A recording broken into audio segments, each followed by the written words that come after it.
All right, so in example 1, it tells us to write the polynomial function in standard form and identify the zeros of the function and the x-intercepts of its graph. And it told me f of x equals x plus 2 times x minus I square root of 3 times x plus I square root of 3. Now remember, this form right here, those are lists of factors, so this is factored form. What's polynomial form?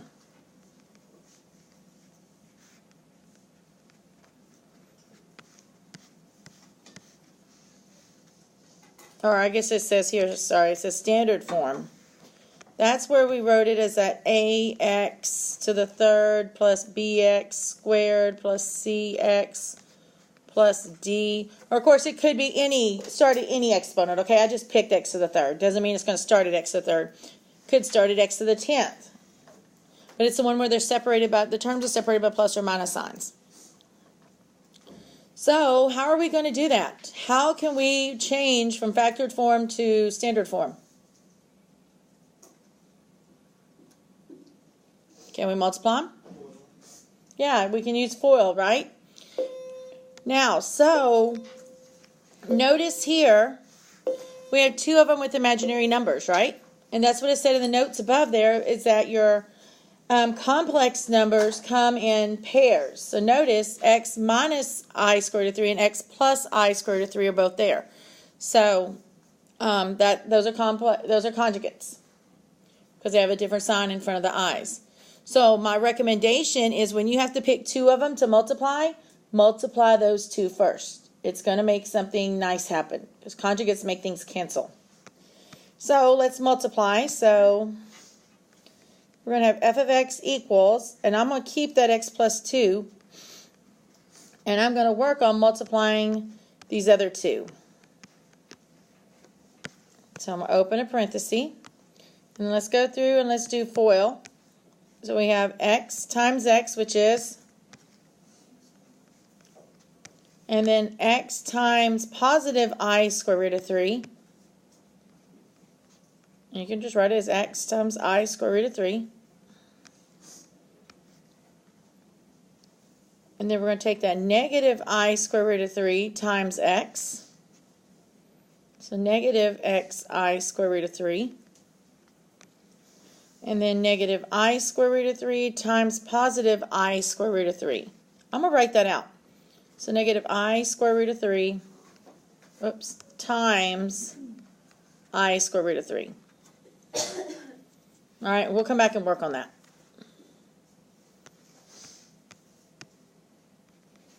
I still have my x plus 2. I have x squared. What is xi square root of 3 minus xi square root of 3? It cancels. Okay, so then here I have negative I times I on the outside. What's negative I times I? If it was x times x, what would you get? X squared. So I times I is I squared, but one of them's negative, so it's going to be a negative I squared, right? So we have negative I squared, and then we have the square root of 3 times the square root of 3. What is that? That's just 3, isn't it? So square root of 9, which is 3. Still working inside that second parenthesis here. So I got x plus 2 times x squared minus, does anybody remember what I represents? Yeah, it's an imaginary number. I is equal to the square root of negative 1. So if I is equal to the square root of negative 1, what is I squared equal to? Yeah, you would take this and square it. So you take this and square it. Remember, a square and a square root cancel, right? So you would get negative 1. So over here where I have the I squared, I'm going to plug in negative 1, and then it's times 3.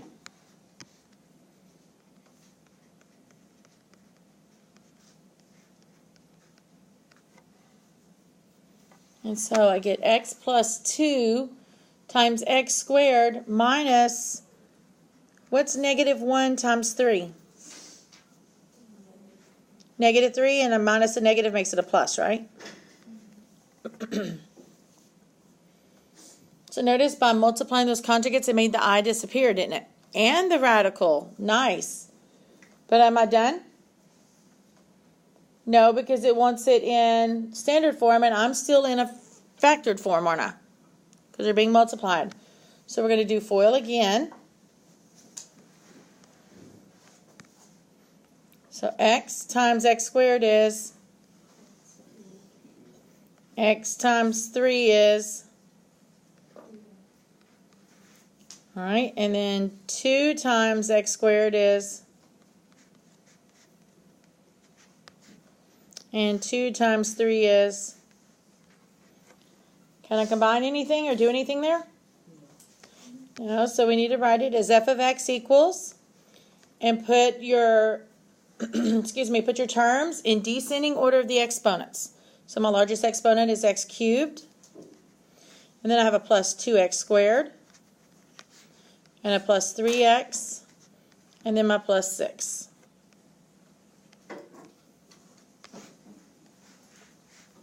And there's my standard form.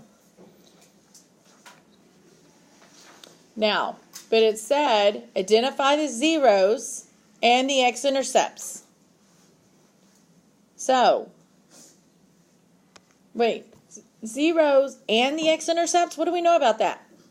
They're the same, aren't they? So I'm just going to come over here. So my zeros, which are equal to my x-intercepts, the only thing I can figure the reason they would say it two different ways is maybe they're wanting it as an ordered pair and as the x equals. Because usually x-intercepts we write as an ordered pair. All right, so how would I find where my zeros are? Well, I would take my function and set it equal to 0, wouldn't I?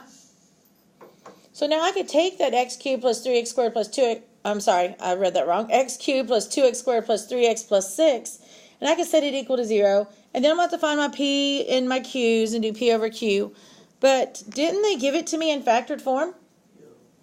So that means that where x plus 2 times x minus I square root of 3 times x plus I square root of 3 is equal to 0, right? Which means it's where x plus 2 equals 0, which where is that? Negative 2. And it's where x minus I square root of 3 equals 0, so where's that? X equals I square root of 3. Good. And where x plus I square root of 3 equals 0, which is at? Negative I square root of 3. And so there's my x-intercepts and my zeros.